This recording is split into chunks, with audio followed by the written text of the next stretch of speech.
अस्सलाम वालेकुम नाज़रीन, सराबत आपसे मुखातिब है। नाज़रीन, पाकिस्तान में सियासत तेज हो गई है। एक दफा फिर एहतजाज टकराव की तरफ सूरत जाते हुए महसूस हो रही है। सड़क गर्म हो रही है।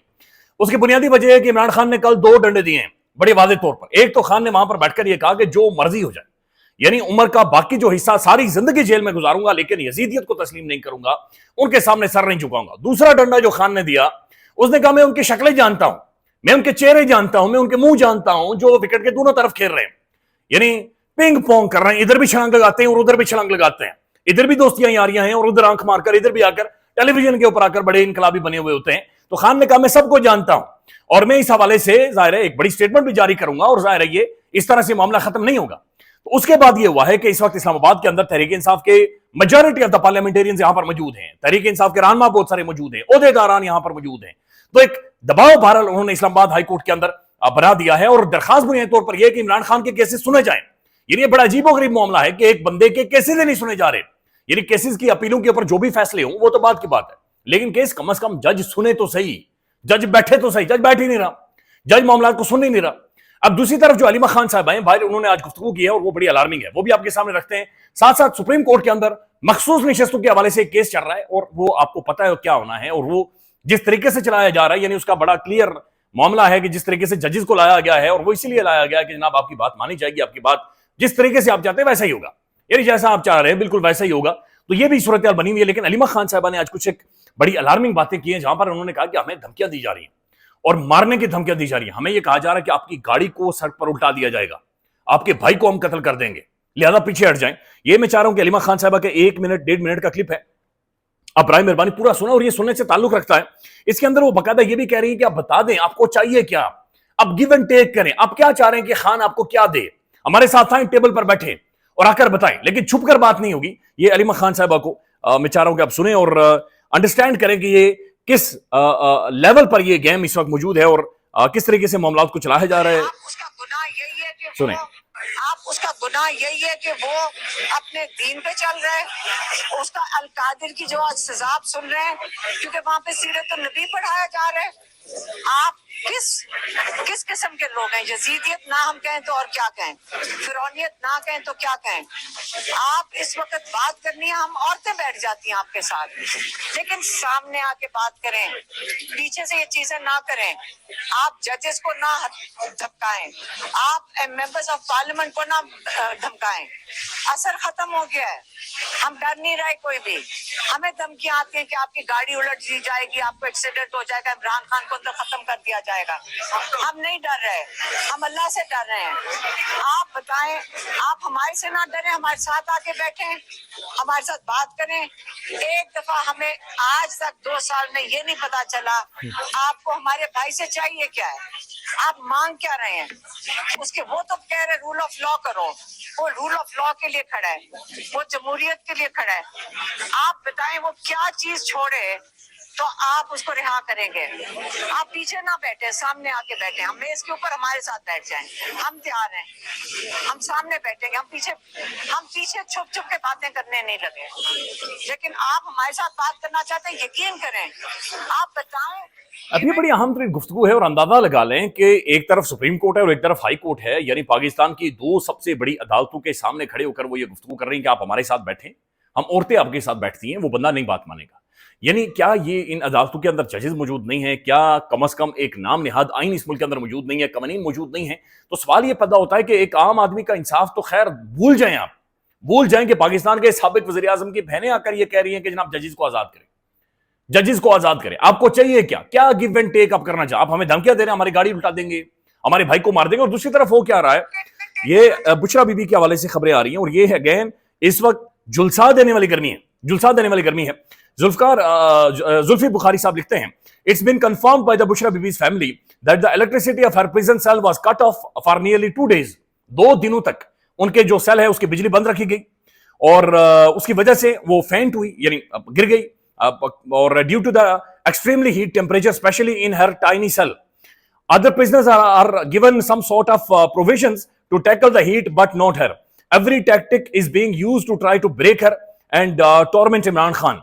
Nothing has or will work. More strength to Bushra Bibi. वो कह रहे हैं बुनियादी तौर पर उनके जो सेल की बिजली बंद की गई और गर्मी इतनी ज्यादा, पसीना इतना ज्यादा है कि आपको इस वक्त नहाते हुए भी पसीना आता है। यानी मैं एसी में बैठा हुआ हूं, लेकिन एसी की भी इस वक्त बस हो गई है। जो टेम्परेचर है, जितनी ज्यादा गर्मी है, ये आपकी हड्डियां पिघला सकती है, ये इतनी शदीद गर्मी है। और इस दौरान 2 दिन बकायदा बिजली बंद रखी गई। नाज़रीन, आज इमरान अली अमीन गंडापुर साहब भी मौजूद थे और उन्होंने भी कुछ आम तरीन बातें और गुफ्तगू की है। एक तो उन्होंने ये कहा है कि राना सनाउल्लाह साहब हमें तड़ियां ना मारे। रात को उन्होंने मोहम्मद मालिक साहब के प्रोग्राम में आकर तड़ियां मारी हैं। उन्होंने कहा कि मैंने असेंबली में तकरीर करके कहा था कि इस दफा हम भी असला साथ लेकर आएंगे। हमें अब पता चल चुका है कि इन्होंने हमें गोलियां मारनी हैं। हमारे पास भी बहुत असला है, हमने मुल्क की दिफा के लिए ये रखा हुआ था, लेकिन जब हम पर गोलियां चलेंगी तो हम भी तैयार हैं। ये बड़ी सख्त स्टेटमेंट है, लेकिन गंडापुर की किसी भी स्टेटमेंट के ऊपर यकीन करना बहुत ज्यादा मुश्किल होता है, क्योंकि पहले ये ऐसे ऐसे करते हैं और बाद में ये टुंडे हो जाते हैं और उसके बाद गंडापुर साहब बदकिस्मती से नजर नहीं आते। जुनैद अकबर साहब बहरहाल उन्होंने कहा तैयारियां जारी हैं।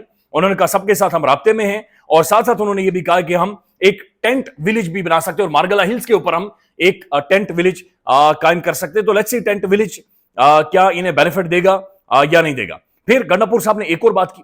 उन्होंने कहा जनाब कि ये मार्शल लॉ सबसे बड़ा मसला है, तुम्हारा काम है जंग लड़ना, बॉर्डर पर जाओ जंग लड़ो ताकि लोग तुम्हारे साथ खड़े हों।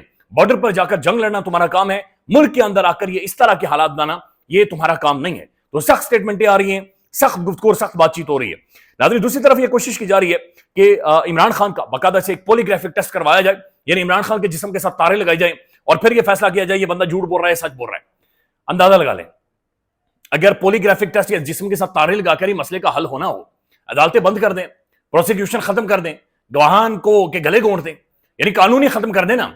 अब 2 3 4 तारे आपने घुसेड़ी, बस ठीक है, बंदा जो बात कहेगा मशीन डिसाइड कर ले कि सच है टू टू टू, झूठ है टू। ये इंडियन फिल्मों में होता है और ये अब ये कोशिश की जा रही है और एक अदालत बार बार ये कह रही नहीं नहीं नहीं हम आगे नहीं बढ़ेंगे जब तक इमरान खान पॉलीग्राफिक टेस्ट नहीं करवाते। यानी उसके बाद फिर जिस तरह जैसे मर्जी आप मैनेज कर लें, मनूवर कर लें, ये उसकी तौहीन की जा रही है, ये उसकी तज़हीक की जा रही है। क्योंकि किसी को बड़ा बुरा लगा था जब इमरान खान को कहा था कि ये बंदा सच बोल रहा है, ये बंदा ठीक बातचीत कर रहा है।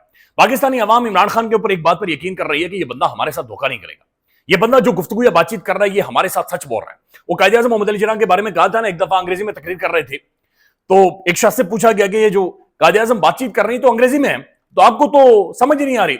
उसने कहा जिस भी जुबान में बातचीत करे मुझे ये पता है कि ये बंदा जो भी बात कर रहा है सच बोल रहा है, ये झूठ नहीं बोल रहा। और इसी तरह से अवाम का यकीन है इमरान अहमद खान यादी के ऊपर। अब वो जो झूठ वाला एलिमेंट है उसके ऊपर एक पॉलीग्राफिक टेस्ट आपने करवाना है और उसके लिए बाकायदा से अदालत बार बार ये कोशिश कर रही है। बीबीसी ने इसके ऊपर आर्टिकल लिखा है कि इमरान खान का पॉलीग्राफिक टेस्ट देने से इनकार, झूठ पकड़ने वाला टेस्ट ये कितना मुस्तरद है। तो ये मुस्तरद होता ही नहीं है, ये एक एविडेंस के तौर पर पेश कहीं पर किया जा ही नहीं सकता, इसकी कोई लीगल हैसियत मौजूद ही नहीं है। अब मैनेज कर सकते हैं लेकिन अब कैसे इंसान के जिस्म के साथ तारे लगाकर उसके ब्लड प्रेशर से, उसके हथेलियों पर पसीने से या फिर उसकी आंखों की मूवमेंट के साथ आप जज कर सकते हैं।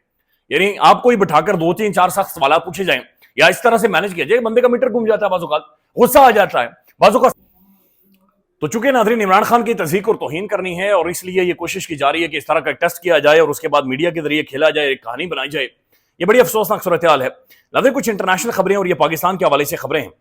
एक तो खबर ये आ रही है कि ना मोदी ने फिर पाकिस्तान को धमकियां लगाई हैं और ये बिल्कुल बकवास किया जा रहा है, बिल्कुल ये पागल हो गया है और ये बार बार खून की बातें, पाकिस्तानी अवाम के खून के साथ खेलूंगा, होली खेलूंगा, मार दूंगा, गिरा दूंगा। तो ये शोले के गब्बर सिंह वाली धमकियां दे रहा है।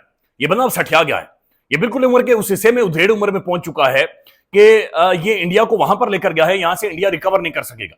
इंडिया डैमेज कर गया है, ये पूरे मुल्क को, दुनिया की सबसे बड़ी डेमोक्रेसी को डैमेज कर गया है। मोदी ये कह रहा है कि बुनियादी तौर पर ये जो हमारे डैम्स हैं, बल्कि मैं चाह रहा हूं कि ये थोड़ा सा आप सुने कि ये क्या कह रहा है। लेकिन बदले में खून की नदियां बहती है। मैं नई पीढ़ी को कहना चाहता हूं, देश को कैसे बर्बाद किया गया है। 1960 में जो इंडस वाटर ट्रीटी हुई है, अगर उसकी बारीकी में जाएंगे तो आप चौंक जाएंगे। यहां तक तय हुआ है उसमें कि जो जम्मू कश्मीर की 8 नदियों पर डैम बने हैं, उन डैम का सफाई का काम नहीं किया जाएगा, डीसिल्टिंग नहीं किया जाएगा, सफाई के लिए जो नीचे की तरफ गेट है वो नहीं खोले जाएंगे। 60 साल तक ये गेट नहीं खोले गए और जिसमें 100% पानी भरना चाहिए था, धीरे धीरे इसकी कैपेसिटी कम हो गई, 2% 3% रह गया। क्या मेरे देशवासियों, अब नाज़रीन अंदाजा लगाएं, ये जो इंडस वाटर ट्रीटी के बारे में बातचीत कर रहा है, ये कह रहा है कि माहिदा एक गलत नेगोशिएट हुआ है और हमारी पानी की कैपेसिटी स्टोरेज खत्म होगी। इसका मतलब यह है कि जो पहलगाम था वो एक बहाना था, पाकिस्तान निशाना था और इंडस वाटर ट्रीटी निशाना थी। अब हमने डिप्लोमेटिकली सारे मामले को हल करना है और हमें we need a face, we need negotiators जो इंटरनेशनल फोरम्स पर जाकर इस गुंडे का मुकाबला करें, नेगोशिएट करें और इंडस वाटर ट्रीटी को अगर रीनेगोशिएट होती है, जिस तरह से बहाल करवानी है, दोबारा से बहाल करवाई जाए। क्योंकि जो इंटेंशन इसके नजर आ रही है, ये 100% पाकिस्तान का पानी बंद करेगा, ये 100% ये पानी के ऊपर खेलेगा। क्योंकि इसका जो मोटिव नजर आ रहा है वो सिर्फ और सिर्फ पानी नजर आ रहा है। और ये भी खबरें आ रही है कि आगे इसने जो नदियां हैं या जो नहरें हैं उन्हें मजीद खुदवाना शुरू कर दिया है, ये मजीद पानी अंदर लेकर जाएगा। सो दिस इज हाउ ये सारी चीजें कर रहा है। नाज़रीन एक और खबर आ रही है और ये जो कर्नल सूफिया के साथ किया जा रहा है इंडिया में, ये बड़ा अफसोसनाक है। कल गुजरात के अंदर रैली थी और वहां पर मोदी मौजूद था और कर्नल सूफिया कुरैशी की पूरी फैमिली, उन्हें बुलाया गया था कि मोदी के ऊपर फूल फेंके, मोदी के ऊपर फूल फेंके। अब जो खबर आ रही है, कर्नल सूफिया कुरैशी की फैमिली से पूछा गया कि आप खुद गई थी मोदी की जो हो रही थी, यानी रैली हो रही थी, कर्नल सूफिया कुरैशी के खानदान को मुकामी वो ये कह रही है कि हमें जो मुकामी कलेक्टर हैं उनके दफ्तर से बाकायदे से कलवाया गया कि मोदी के रोड शो में शामिल हों और इन पर फूल भी निछावर करें। तो ये अंदाजा लगा लें कि किस लेवल पर ये इसकी ज़हनियत या ये बेशर्मी है कि कर्नल सूफिया कुरैशी और उसकी फैमिली को फिर इंटरव्यूज करवाते हैं मीडिया से। फिर वहां का मीडिया बुलाया गया कि इनके इंटरव्यूज करें और इंटरव्यूज में ये बताएं कि ये कर्नल सूफिया कुरैशी की बहन है और ये उनकी मां है, और उन्होंने तारुफ इसी तरह से करवाया। तो अंदाजा लगा लें कि रैली जहां पर हजारों लोग शामिल है, वहां पर कर्नल सूफिया कुरैशी की फैमिली को साइड लाइन कर बाकायदा से उनसे सवाल पूछवाएगा और ये सारी चीजें हुई। नाज़रीन एक और खबर है और बलूचिस्तान के हवाले से खबर आ रही है। मोहम्मद मालिक साहब ने अपने प्रोग्राम में कहा था कि बलूचिस्तान के कुछ पहाड़ों पर मिसाइल भी मारे गए। अब ये एक और जर्नलिस्ट है, ये क्लेम कर रहे हैं, जफर जनाब शिराजी साहब, ये कह रहे हैं कि फील्ड मार्शल आसिम मुनीर ने इजाजत दे दी है और किस चीज की कि जनाब जो दहशतगर्द पहाड़ों के अंदर छुपे हुए हैं उन पहाड़ों से उन्हें बाहर निकाला जाए। उसके लिए जरूरी है कि थर्मल बॉम्ब गिराकर उन्हें गारों में छुपे दहशतगर्दों की ऑक्सीजन की कमी हो और वो फिर वहां से बाहर निकलें, और जो ही वो बाहर निकलेंगे तो उन्हें टारगेट किया जाएगा। तो वो जो 1500 2000 दहशतगर्दों के बारे में बातचीत की जा रही थी, जो पहाड़ों पर चढ़े हुए और घुसे हुए हैं, गारों के अंदर मौजूद हैं, उन्हें बाकायदा से एक बॉम्ब मारा जाएगा और उसके जरिए उन्हें बाहर निकाला जाएगा। और ये थर्मल बॉम्ब है, जिसके बाद टेम्परेचर भी बढ़ेगा, हीट भी बढ़ेगी और उनका ऑक्सीजन कम होगा, जिसकी वजह से वो बाहर निकलेंगे। ख्याल रखिएगा, अपडेट करेंगे। अल्लाह हाफिज।